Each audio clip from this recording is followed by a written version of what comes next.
And welcome back. Our next guest actually helps expand opportunities for people who are living with mental health concerns to recover from trauma, discrimination through affordable housing, training, advocacy, and also healing focused services.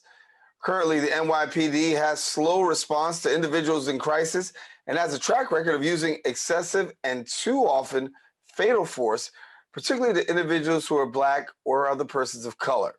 The protests, which have emanated across American cities in response to the murder of George Floyd, along with others, together with the larger movement for Black lives, have also amplified calls to defund the police and reallocate resources towards services that would better meet the needs of Black Americans and over-policed communities nationwide.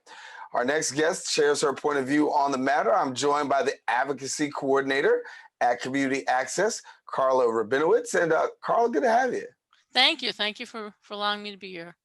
Yes. And so I want to talk about this because when we, and it's a very important issue because when we talk about mental health and social justice, the two go hand in hand. And I think someone would say on the outside who may not be so familiar with the issue, how mental health and social justice go together. But I'll let you start there. From your perspective, how do you feel like mental health and social justice go together?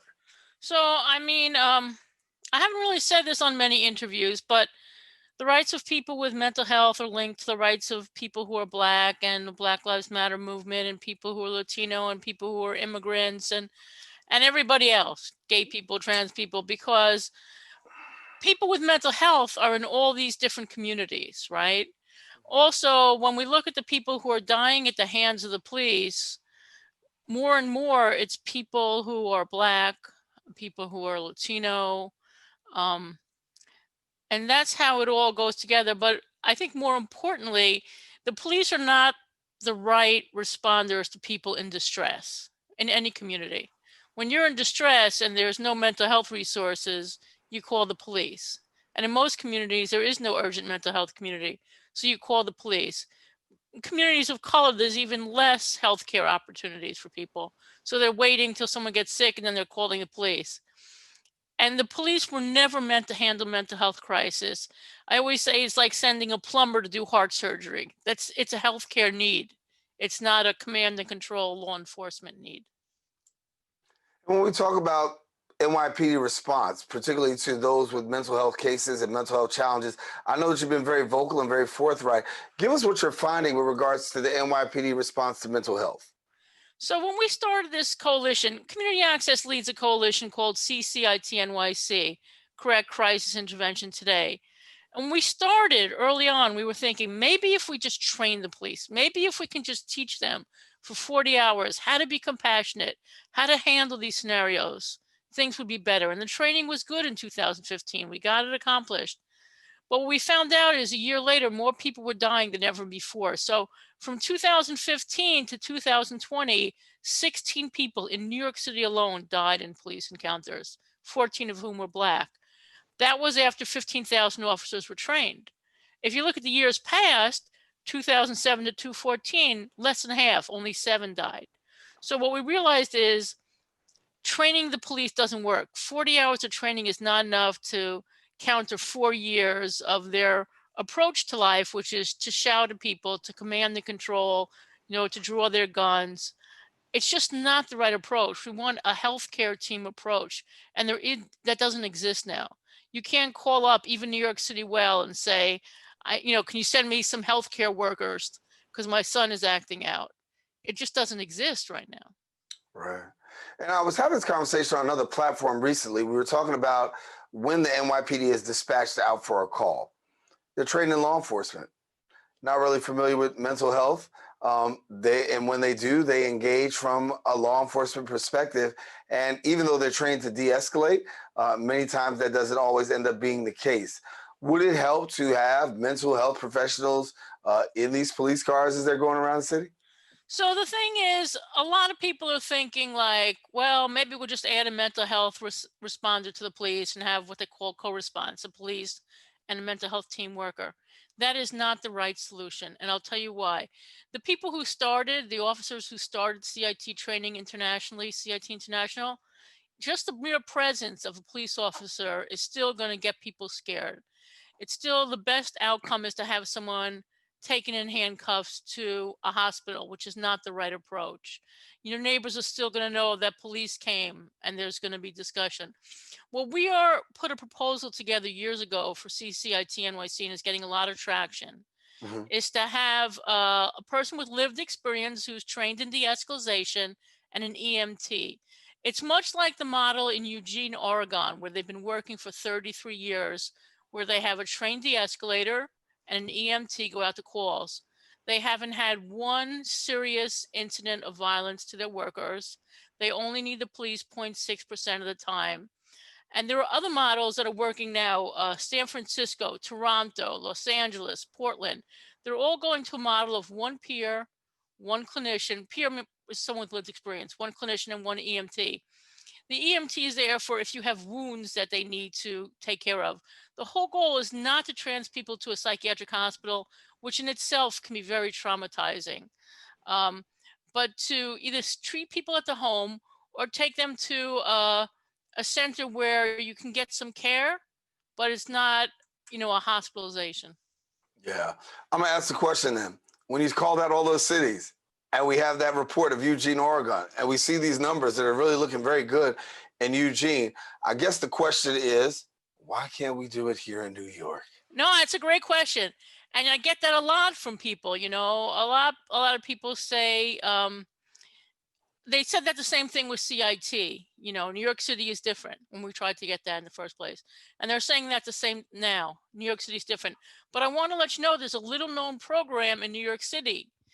It's in the area of Queens, New York, around the Creedmoor Hospital, which is a hospital there. There's some mental health clinics, there's some housing providers who aren't really able to deal with person in crisis that high. They couldn't get the EMT funded, so they got one peer and one clinician, very small, one car. And they've handled 3,000 cases since December 2017. They have a 6-minute response time, and they've only needed to transport people to the hospital 3% of the time.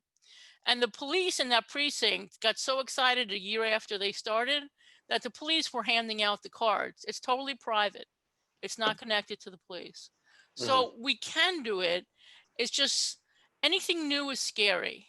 People are used to calling the police, but it just doesn't work. I mean, it's not only people are dying, but I hear story after story of people being dragged out of their apartment, people being dragged out of the library, just because as soon as the police hear a person has a mental health concern, it's in their regulations that they have to take the person to a hospital.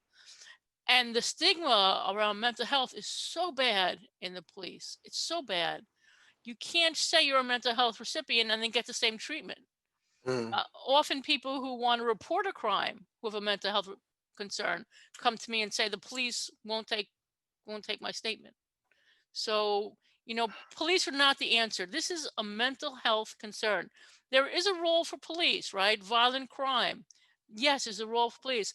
But when someone's freaking out and is unwell mentally, it's just like if they had a liver condition. We need a health team response. We need someone who knows how to deal with situation to calm them down. Hey, do you want a bottle of water? Hey, I hear you're having a problem with your neighbor. You had a bad day. Things are not going well. Let me talk to you instead of on the ground. It just doesn't work. Right. It's just not a law enforcement issue. It's a health care issue. So how do we break down the stereotype? How do we deal with the issue of, listen, you know what? There is this perception, and then there's also this reaction. And maybe you could tackle both for me. Talk to me about the perception and how we can counter the reaction. Well, I think we have to separate the two, right? In Right. terms of stigma, all the people recently who've been coming out that have mental health concerns, spits, I've got his name wrong. All the people who are coming out are great. I myself live with a mental health concern. I own a co-op. I got a law license. I'm doing very well. But I'm one person. But every person in their family who has mental health concerns to come out to other people in their family, in their job, it's hard. It's hard. But then you got to separate into the police situation. I thank God for the people on the street who are doing the protesting because they're bringing attention not only to the poor policing in communities of color, but in the mental health community. We have to remove the police from this issue. They were never meant to be healthcare workers. They're not healthcare workers.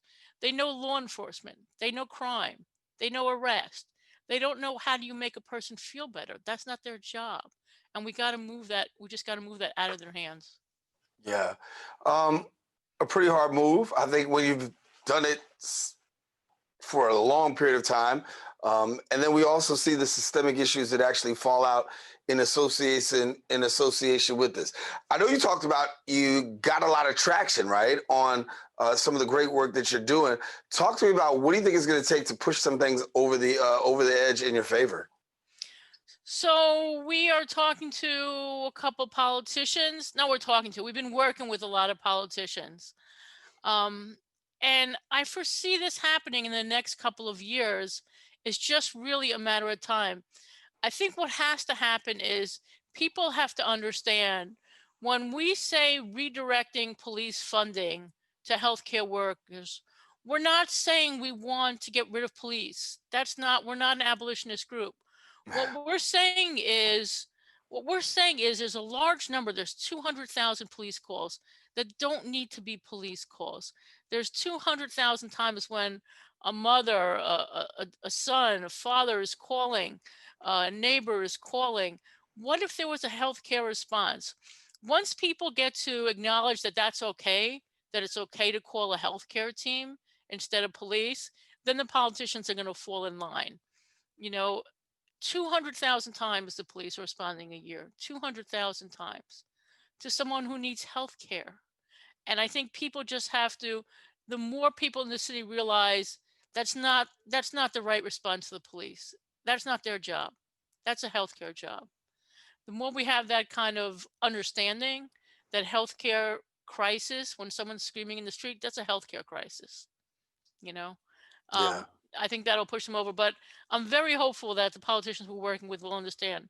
We hope so. I mean, obviously, it's a conversation that needs to be had. I think more and more people are becoming more and more informed and aware about the whole mental health crisis that's actually affecting not just New Yorkers, but really it's a nationwide problem, and it's affecting so many people. Give me this, Carol. When we talk about awareness, do you think that many people are really aware of the issues? I think about HIV and AIDS, right? It took a long time to really debunk a lot of the myths and the stereotypes that are associated with HIV and AIDS. When you take it from a mental health perspective, still a lot of myths and stereotypes do exist. Are we doing a good job in terms of debunking a lot of these myths and stereotypes now? I think it's hard. It's like any other community, but it's different. I can't explain why, but I feel comfortable talking about the fact that I have a mental health concern because I work for an agency that promotes people who have mental health concerns, right? But in the workforce, if you come out to your boss and say, I'm just not feeling well today, I'm feeling poor mentally, I'm feeling a little under emotional distress, I think I'm going to go home. No one respects that. No one respects that.